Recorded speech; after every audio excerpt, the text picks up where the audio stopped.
Andersen. All right, you guys, well, it's been a while since we just caught up, and with the big projects done and revealed in the CLK 550 manual swap, I figured now is probably a good time to catch you guys up on things that have been going on behind the scenes, and just everything I got to continue on now that this thing is all done and ready to ship back to its owner. If you guys haven't seen this thing, here it is in all of its glory. 2007 CLK 550, now with a 6-speed manual, which makes it the only one in the world, which is pretty crazy to think about. I think that's what hit me the most 5 years ago when I did this thing, was realizing every time I went out and drove it, it's probably the only one in the world at the time, or it was one of two in the world at the time that I know of. Now, you know, there's a handful of CVT5s that have been manual swapped, but it's pretty cool thinking about, and it's a surreal feeling when you get into your car and realize, wow, of all the things out in the world that have millions and millions of copies and, you know, dozens of variants, to have something in this world that is one of one, and anything, any item, anything is pretty rare. So it's cool to think about, and yeah, it turned out awesome. Very happy with it.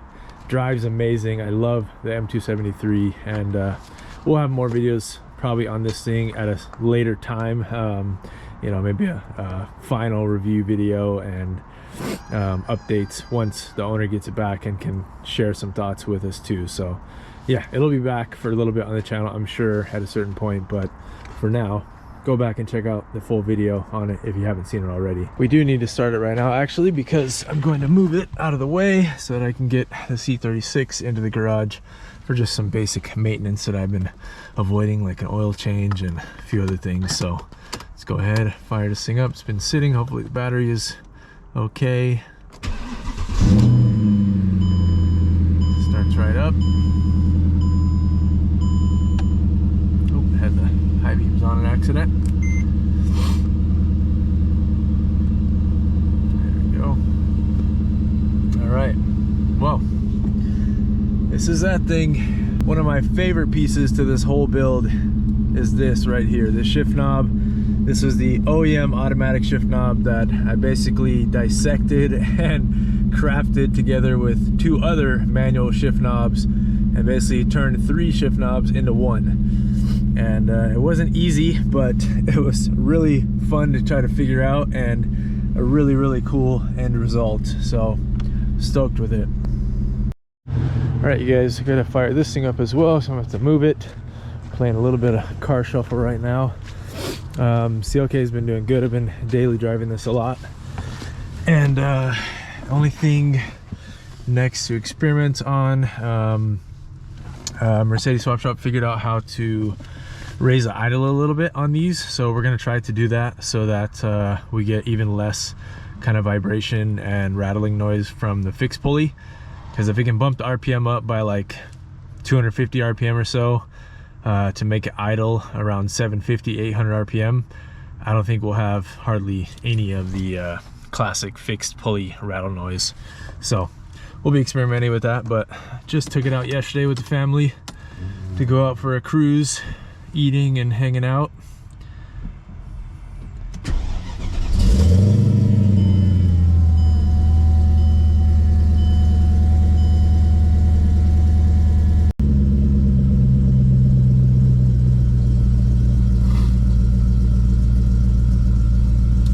The next thing I want to go through in this car actually is kind of dive into the fuel system again.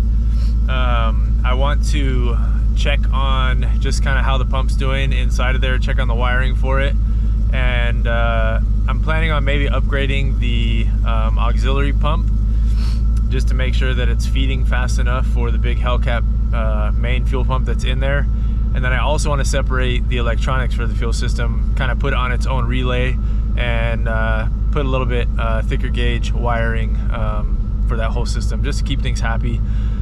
It's been enough time now, it's been doing fine, but I want to check it and make sure that, you know, none of the wires are looking like they're getting hot or anything like that. So that's next up for this thing as far as priorities go for it, is making sure the fuel system's happy. So anyways, let's move it around. I gotta start with C36 right now too, so let's go do that.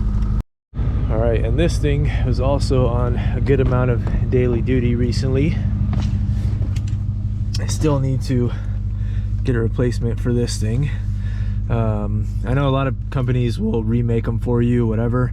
The C36 has a unique shape. Like, there's not really many other 202s that have this exact orientation layout. I could change it to the different style 202 layout. Like, I could probably figure out how to do that, just change out the buttons, but it's unique to the car, so I'd like to keep it.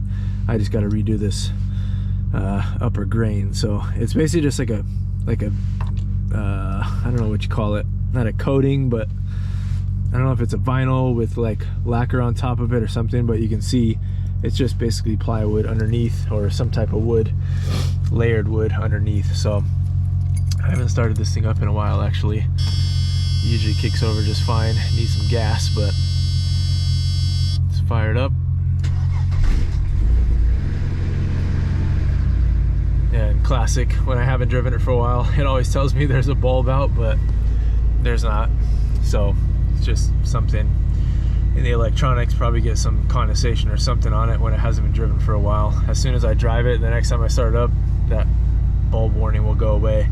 I keep forgetting actually, I do need to replace the washer pump. I think one of them went out and it's not reading anymore, and the sprayer is not working, so I'm pretty sure it just lost the pump. So I have a spare one, I'll throw it in, and hopefully that'll fix it. So I'll test it out, I'll test the pump out before I swap it in, just to make sure. But yeah, oil change, I got a power steering filter for it, and that's about it. So that's all it needs right now. We just did all the flex discs and maintain the transmission, etc. We do plan on manual swapping this one eventually, but for now it's just been one of the daily cruisers that I go to. It's basically these three cars rotate: C43, CLK, and this thing.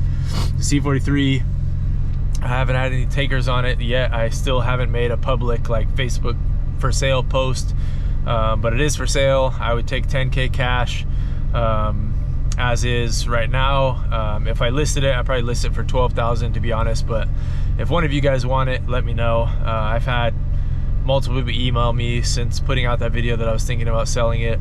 A few were pretty serious, but didn't follow through. So yeah, 10K cash is what would take it for me, and it's not like I want to see it go, but at the same time I could use that money towards other things that I want to do. So yeah, anyways, let's get these things shuffled around and we'll get into the garage. All right, you guys, CLK is parked over there. I'm gonna back this in once I close up the barn doors here real quick. C36 is on the lift. I'm getting the hang of driving in the cars to the lift on my own, to just kind of get out and peep where the wheels are as I'm going. This car is not low, so went in no problem. Didn't have to worry about the underside, and got plenty of room to move around up here up front once we start the oil change. So yeah, let's go ahead, move CLK 550 back. All right, let's go ahead, shut this thing off.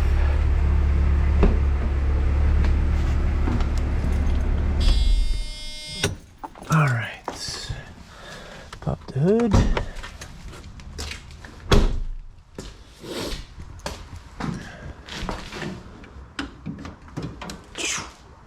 Oh yeah, there we go. Need to pop this up. These things are a little weak on this thing. And believe it or not, guys, this will be my first oil change on this since I bought it. It was freshly done right before I bought it, driving home from San Francisco, so there was no point in really doing it. The oil's still probably good in it, but you know, it's just something I want to do. So take care of it. I got to go pick out some oil at the store. These ran like, I think 530 from factory, and in the 90s it was pretty much like conventional or semi-synthetic. So That's probably what I'll put back into it, but I'm gonna go a little heavier viscosity. I'll probably pick out like a 1030 or 1040, maybe a 540, something, either a turbo diesel oil or something higher zinc, and most likely not synthetic, because these weren't really designed to run synthetic oil. Sometimes they'll create leaks if you do, because the oil is just too thin, depending on viscosity and what you're running. But yeah, we'll pick out something. I'll bring you guys with me. Go pick out something from the store. I do have our threshold of a bunch of different oil Mike was able to collect from the warehouse that he works at. There was a big, like 55-gallon drum that got a puncture in it, so they couldn't ship it out. And I think it's just like a generic 540 euro oil, but it is synthetic, and I don't really feel like running that in here. So maybe a VR1, like a 2050 VR1, and I'll mix it down to get it closer to like a 1040, something like that. So we'll see. Anyways, coming up shortly.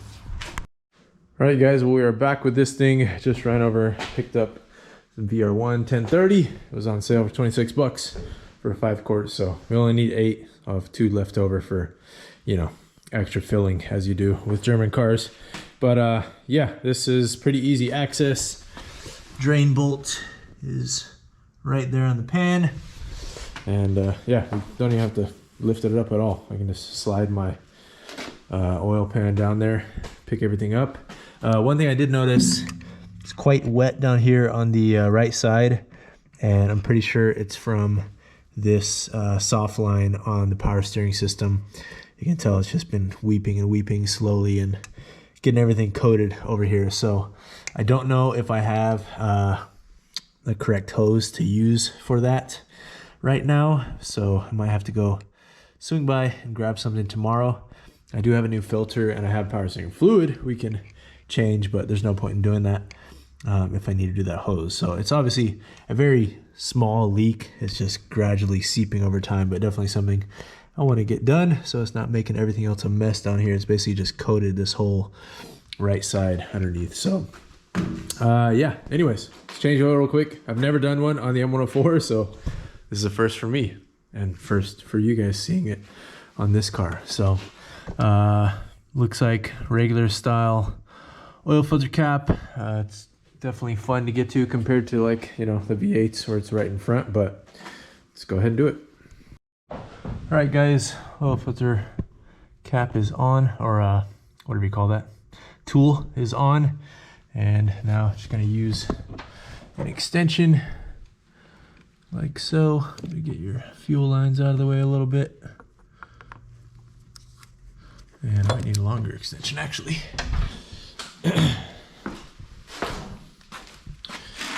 Let's just grab another one for fun.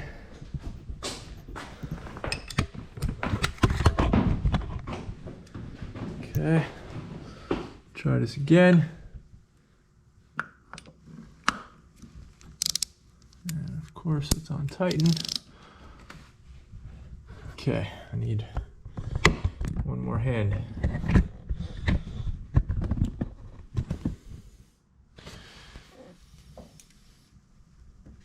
All right, there we go.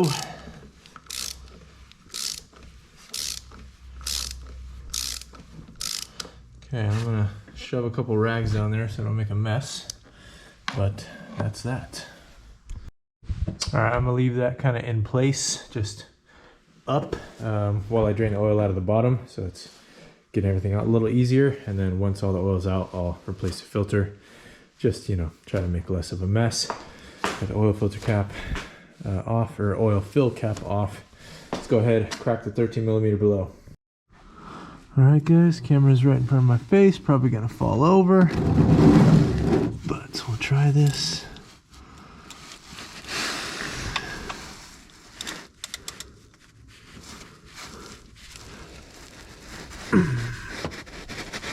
God damn. Superman was working on this car. Oh, there we go. Okay. Do the rest by hand. awkward positioning. Make sure it doesn't fly out everywhere. Does this use a washer?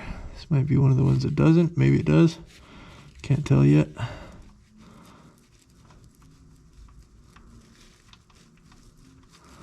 Can I do a no mess pour? Might be my first ever, guys. Got it out with nothing on the hands. All right, let's take a look at this oil. Yeah, definitely dirty, but clear. I mean, not clear, but clear of anything bad. No flakes. Take the drain vent off of here. That'll help. All right, well, we'll let this drain out for a while and get everything ready up top. All right, you guys, so oil filter wise, we're running a Hunks filter. This is E142 HD21, just your classic fleece filter. You get man, Hunks, whatever else, and then it comes with a nice little O-ring for the oil filter cap too. So let's go ahead, drag that thing out of there.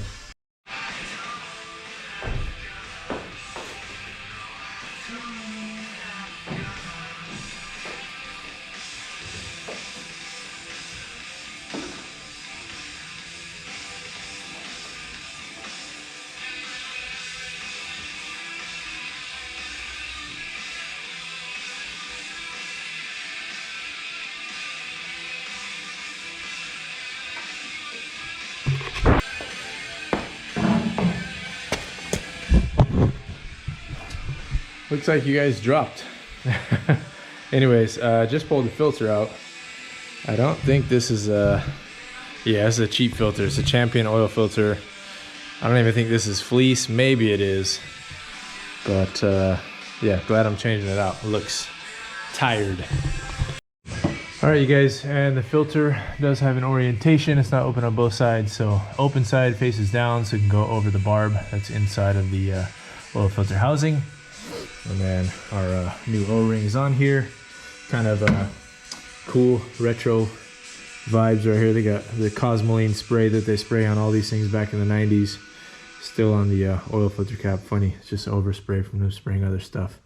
But yeah, let's go ahead, throw this thing on there.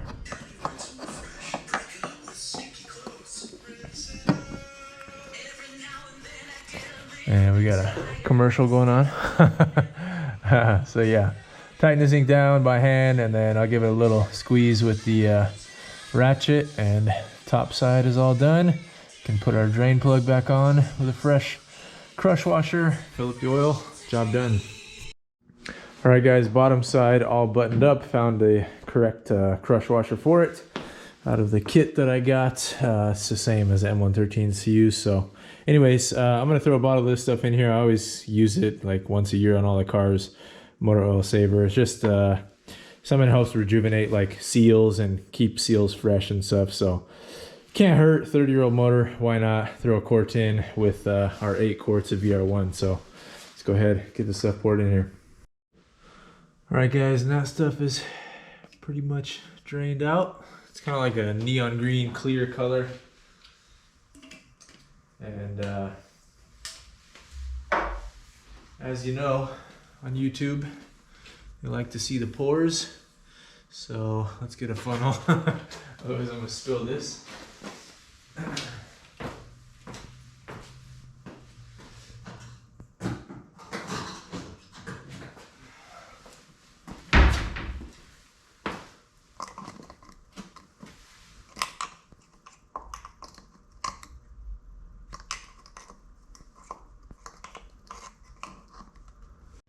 All right, you guys, well, it wouldn't be, you know, using the GoPro without it dying when you need it most.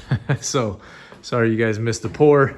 It's all done. Our clean 1030, 2 quarts that we can use for top up on this or the other cars. This has never really burned any oil, so knock on wood. But yeah, just in case we need to top up, we got some extra quarts on hand. Everything's buttoned up down below. Everything's buttoned up top here. So let's go ahead, fire it up. If I can find the keys somewhere. Hello, keys, where are you? Oh, pocket, there we go. Okay, and the good thing about having a old barn door in your garage is it's never really that sealed. The top and the bottom have big gaps, so we can start this thing okay and won't smoke ourselves out too much. Let's go ahead, fire it up, let it run for a little bit, see how she sounds.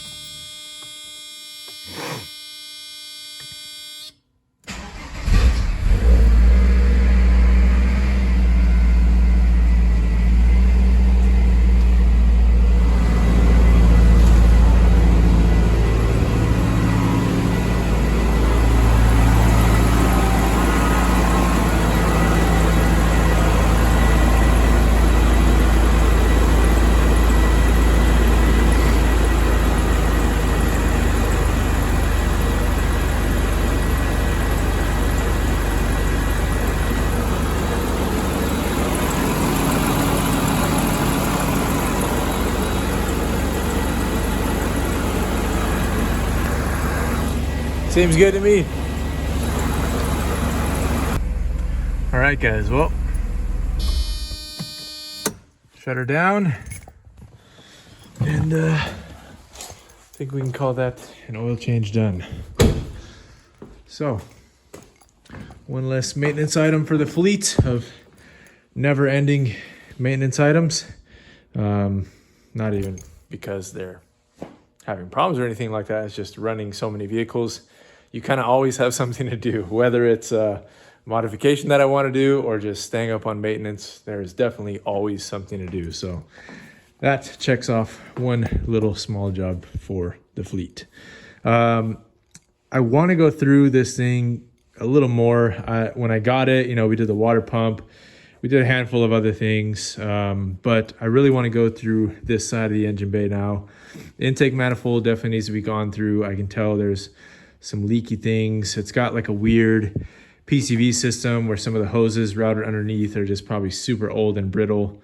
I think I did inspect the throttle body wiring, but I would like to go through the actual throttle body itself to see if the wiring needs to be redone in there. I would assume it probably does because that's just how they were back in the biodegradable days. But yeah, we've kind of like gone through the cooling side. We've checked spark plugs are pretty fresh on this thing. We redid the valve cover gasket, redid the valve cover. It's actually in need of some love because it's starting to peel. This was not my forever plan. This is kind of temporary. I have a spare one over there that I want to powder coat to the original or close to the original gray, maybe like a Nardo gray, make it updated a little bit. And then, yeah, I just want to go through this side of things because it's kind of a mess. I need to pressure wash engine bay. Yeah, just keep cleaning it up. Get it prepped for, you know, being able to row through the gears myself one day manually. All right, guys, well, I'm being a bad filmer guy right now, but we're moving on to the power steering. I ended up finding a piece of hose that worked for this, so I wanted to get it done tonight.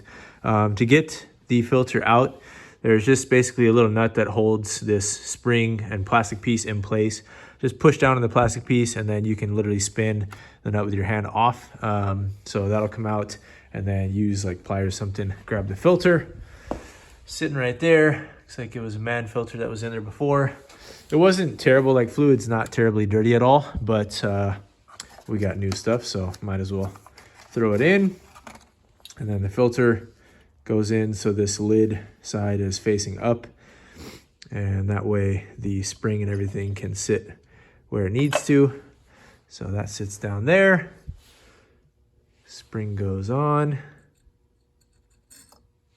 and then plastic piece goes on. And from there, you're basically just pushing this down till this gets to the right spot. So I'll do this with two hands off camera. And this basically tells you where your minimum maximum should be. And it's basically right where the threads stop on this little rod. You'll see it in person, kind of hard to see out here, but yeah, just basically thread this all the way down so you can have accurate measurement. All right, and then once that is where it needs to be, then basically just fill up our fluid. And in this case, since I didn't, do the whole system, I'm just gonna do the old school method of filling in a little bit, and then later on, I'll pull a little bit out, refill it, and eventually it'll up the percentage each time of clean fluid in the system. I kind of prefer to do that, especially on older stuff. It's just so you don't disrupt anything or shock the seals or something. Just kind of gradually introducing the fluid. I do the same thing on old transmissions. If I don't know when they've been serviced, I will kind of drain them and fill them before ever doing like the filter and stuff like that, just to make sure, you're kind of slowly introducing new fluid versus just totally dumping out everything at once. So yeah, let's go ahead, pour this stuff in. And this is what I use, by the way. Lube Guard. It's a synthetic power steering fluid, and you can use this on pretty much anything and everything. I've been using this for years, so it's my go-to. It's cheap. It's like 17 bucks for a bottle of this, maybe like 14 bucks, and it lasts for quite a while. All right, you guys, well, we never really finished out this video. I gotta start this up, make sure the power steering is good to go. I'm gonna move the manual swapped CLK out of the way real quick, and gonna play a little car shuffle to get the why do I keep saying ML63? The ML55 in the garage in place of a C36. All right, guys, car shuffle commence. This thing should be fine on the fluid since we didn't really cycle anything in, so the air shouldn't have any air in the system, but we'll double check.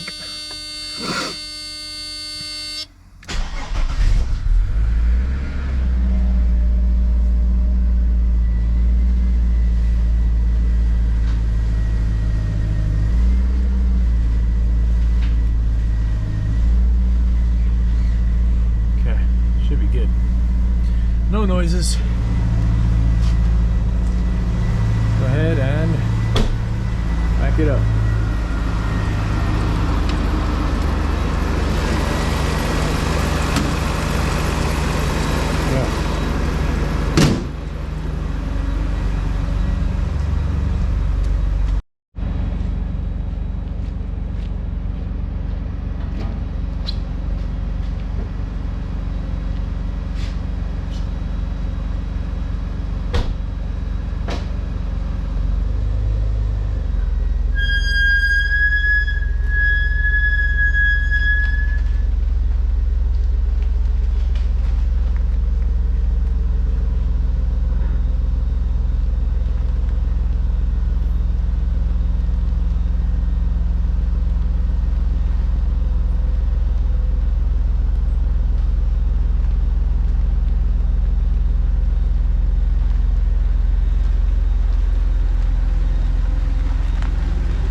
Okay, leave this running for a second.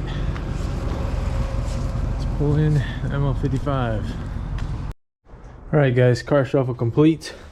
ML55. Got a little bit hanging off the edge over there, but we're not lifting it up or anything. We're just working on the spark plug, so no big deal.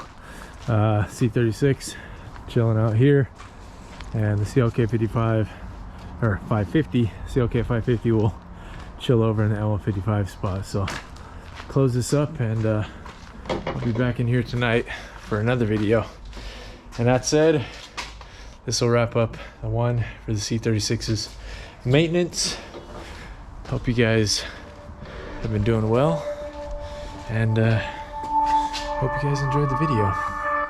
Catch you guys in the next one. Peace.